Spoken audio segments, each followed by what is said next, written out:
উপস্থিত আছেন।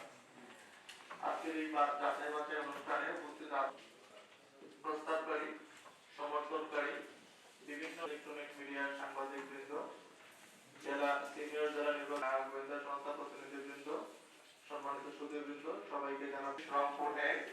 এখানে আমাদের নির্ধারিত সময় ছিল যেটা 29 ডিসেম্বর, নির্ধারিত সূচি আছে। সেই সূচি অনুযায়ী প্রথমেই আছেন এটিএম গোলাম মোস্তফা, ইসলামিক আন্দোলন বাংলাদেশ।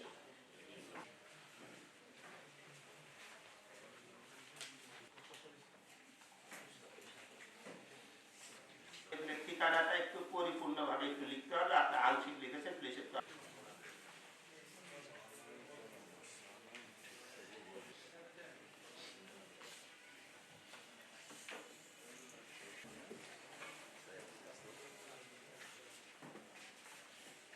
সামনে থেকে